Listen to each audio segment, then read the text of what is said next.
first ride with the new look on the KLX. Let's get going.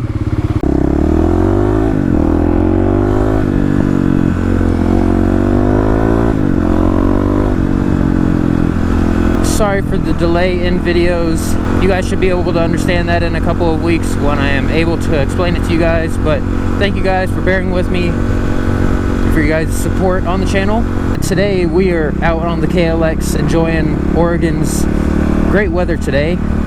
It's starting to warm up here in the Northwest, so that's a good thing. Today we are going to be talking about what's next for the KLX. I know it seems like I've done a lot of stuff to it, which I have, but there's still some more things that I would like to do with it, and I'm going to be talking about a few of those things in today's video. Also guys, we are getting close to 700. Let's see if we can exceed 700 by the end of this month. We are halfway through the month and we are already halfway through the 600s, so let's make it a goal to exceed 700. Let's keep on going. It's pretty crazy. Once we get to 700, we will only be 300 away from 1,000, which is pretty insane. Like I said, when I started making these videos, round 2, didn't think the KLX would do so well. I didn't think that I'd get to interact with so many of you guys on the channel here.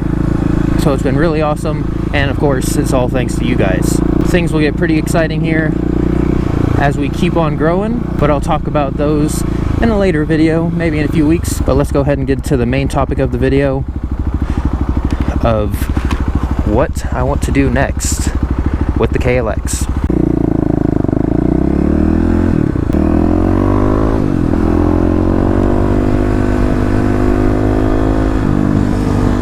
So let's go ahead and talk about the first thing. The next thing that I'll probably do to the KLX is probably get some protection for it. As you guys have seen in my videos, dropped the bike a couple of times, which I'm not really too bothered about as long as I don't damage things that shouldn't be damaged, like, you know, the cases. So that would be the main reason for the protection. The kit I want to get is a T-Rex Racing, I think it's like a crash kit or something like that. It comes with basically a crash cage that mounts to the front motor mounts. And then the big thing is it comes with a skid plate and axle sliders. So that in combination with some hand guards should make the KLX pretty indestructible. Whether I drop it while practicing wheelies, off-road, or doing things that I probably shouldn't be doing. It'd just be nice to know, to have that peace of mind that when you drop the bike, it's probably going to turn out okay. Plus, I'd be able to protect this sweet new paint job of mine, or rather coating.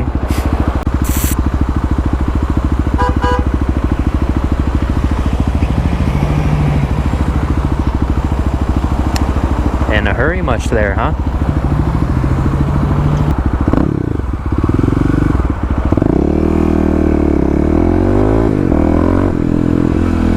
So if you guys have seen the kit, you know that the crash cage isn't necessarily the most pretty thing, but as long as it protects the bike, that's the thing that matters.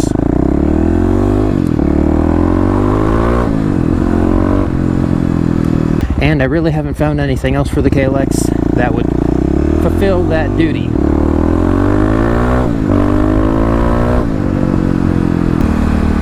Ah yes, feels good to grab a fistful of throttle.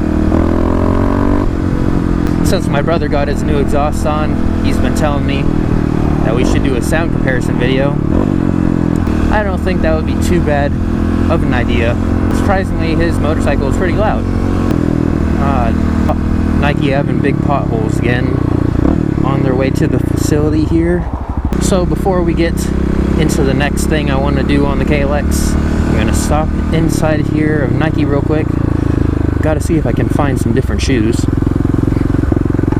Since I rolled my ankle doing other activities on two wheels here, hopefully look for some high top shoes. In hindsight, I probably shouldn't have came here today since it is Valentine's Day, but I get to go in through the side, which is a shorter entrance. So it should be good as long as we can find some parking. Alright guys, I'll see you once I get out of what looks to be a madhouse.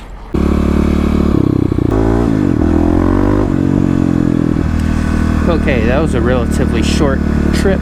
Didn't have what I needed in there, and it was relatively chaotic. So let's go ahead and continue on with the video. As I was saying, the protection is definitely something that I'm probably going to be doing to the KLX next. Seems like the next most important thing to get done. So what is after that? Well, let me tell you.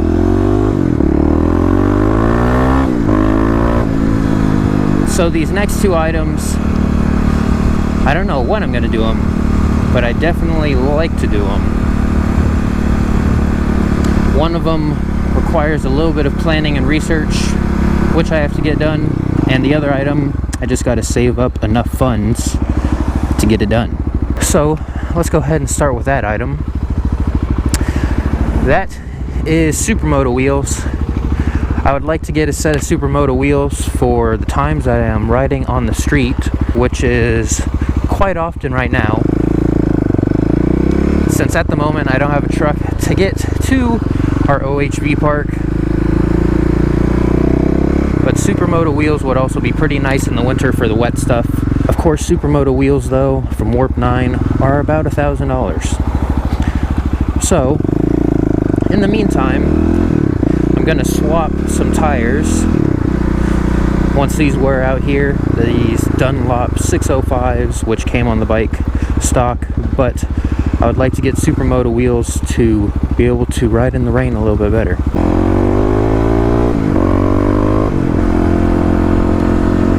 Plus, another advantage for the Supermoto wheels is that I could go to some of the local go-kart tracks and have some fun there. I could even go to PIR, which would be pretty fun.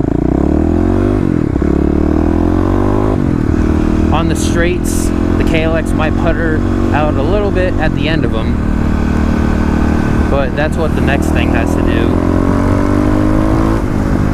But that's what the next mod has to do with, which I'll explain in a second. Looks wise, it's subjective for Supermoto wheels or dirt wheels. Some people like the dirt look, some people like the street look. But one thing I like to do with Supermoto wheels is kind of learn how to drift the bike a bit. I think those would be a little sketchy with these skinny wheels on here and knobbies. Of course it can be done, but I am not yet skilled enough to do so. But overall, I think that Supermoto wheels would just give a little bit more traction on the street here for when I'm not going off-road and I'm just messing around. They'd still be spoked wheels, so they'd still be pretty strong. But I guess what I'm getting at is that they'd just be a little bit more confidence inspiring.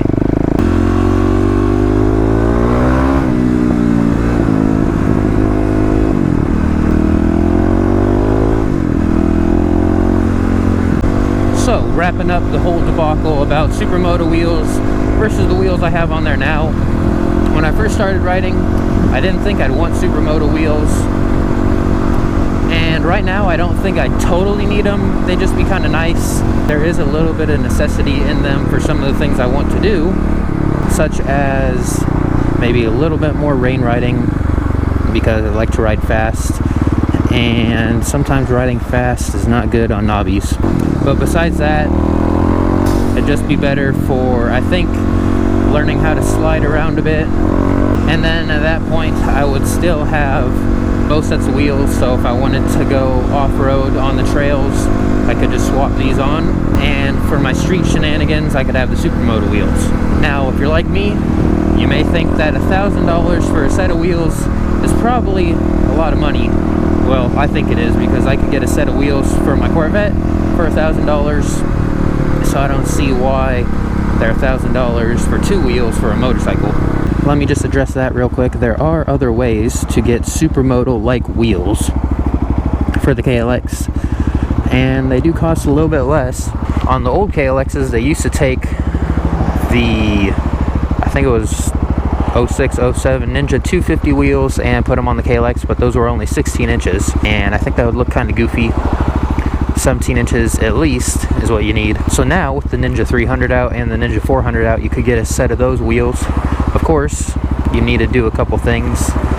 For example, wow. nice project Mustang there. But for example, you need to figure out the axle sizes for both, to figure out the wheel bearing situation, and of course one is cush drive, one is not. And then the only downside really to that is that the Ninja 300-400 wheels are not spoked, so if you were to do some harder off-road on them, there is a chance for them to get bent in comparison to the spoked wheels, which are a little bit more flexible.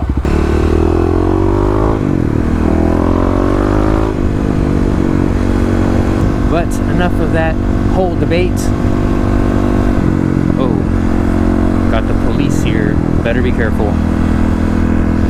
Put it into stealth mode. Shift up a couple of gears. Man, too bad that cop's there. I could just go right around him.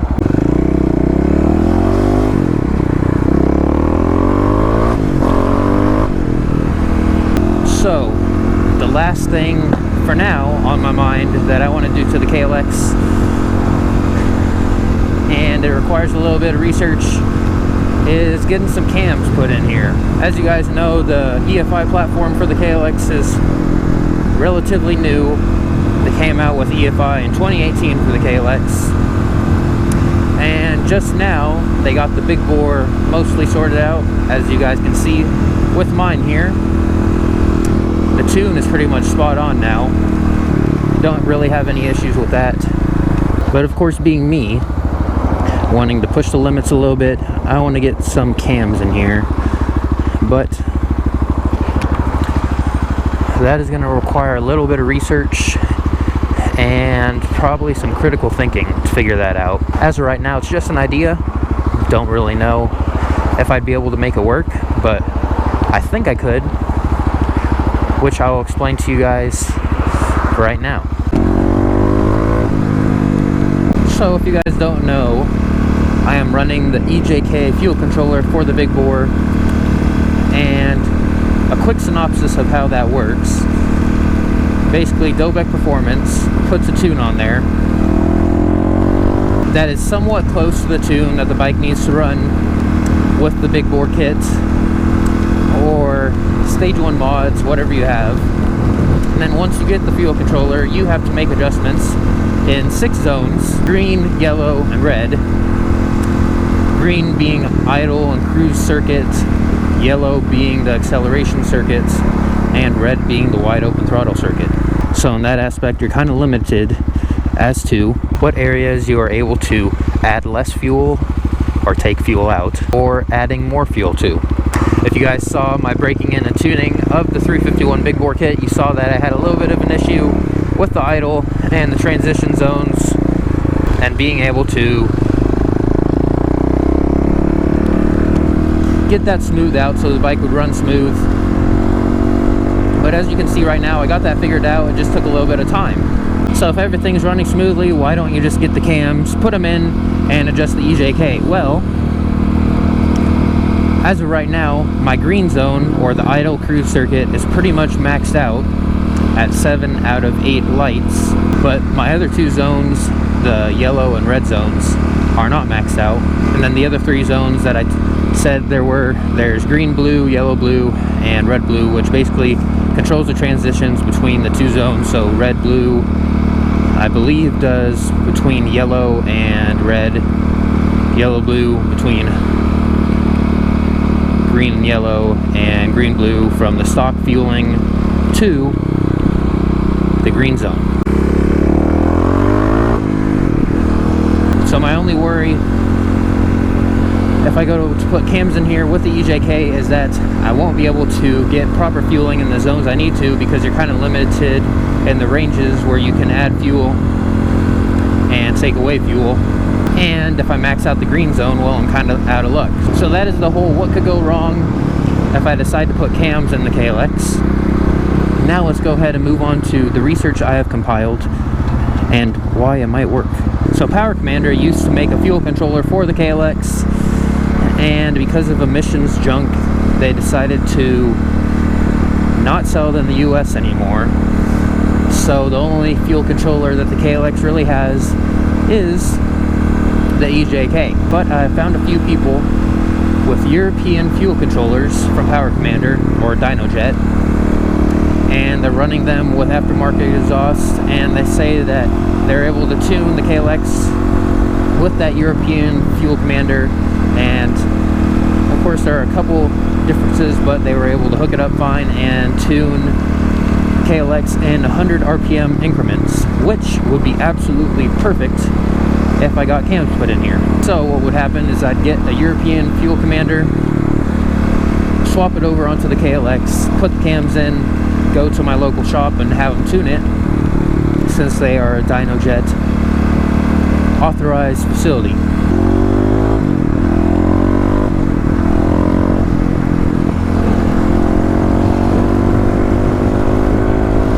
And then they should be able to work out the tune that they need to and get the cams running smoothly with the big bore, and then the KLX would be quite a monster.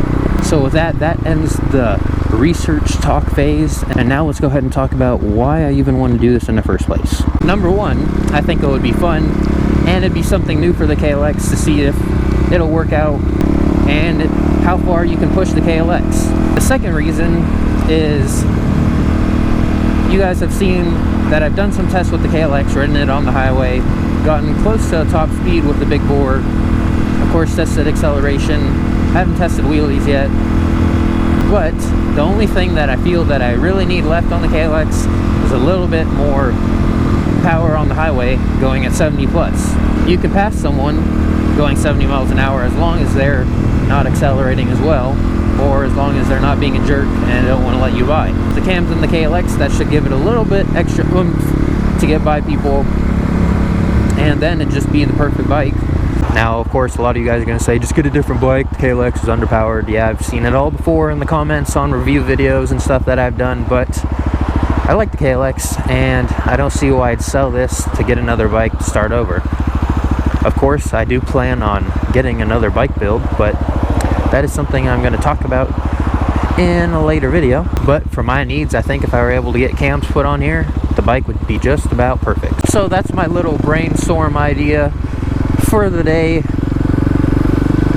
If you guys have any information or ideas about what I've said to you guys today, go ahead and leave them down in the comments. I, of course, am open to any suggestions you have and or ideas, but these things, I think it would just be something fun to do with the KLX and push the limits a little bit, see what the platform is capable of. Of course, we know now that the KLX is capable of getting some sweet power with the 351 big bore, and I am in first gear there.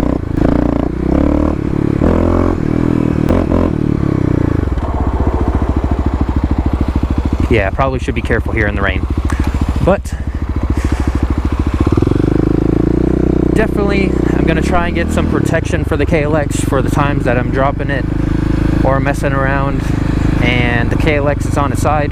Supermoto wheels is something that I want to do in the future, just got to work up enough funds to get them. And then the cams, that would probably actually happen before Supermoto wheels, as long as I could figure out the logistics of it. From what I've heard from a few people, I've seen somebody with a Barker exhaust and a European fuel controller, and they said it worked out fine for them, so figured it should work out fine for me. That way the tuning capability would be a little bit better with that fuel controller than with this EJK. Not trying to say anything bad about the EJK, as you guys can see, it runs well now, but like I said, I just want to try and push the limits a little bit and see what the KLX is capable of. So now, I feel like I'm repeating myself, so I think that is a good spot to end off the video. Like I said, thank you guys so much for the support. Let's get to 700 and exceed it. Getting really excited to be able to talk about my future plans for the channel with you guys. Hopefully I'll be able to make that video here within a couple of weeks. But of course, if you guys enjoyed the video, be sure to give this video a big thumbs up. Also share this video to your friends and those who may enjoy it. And of course, go down there, hit that subscribe button, get the bell on. But with all that being said, that is going to wrap up the video. So, join the club, and I'll see you in the next one.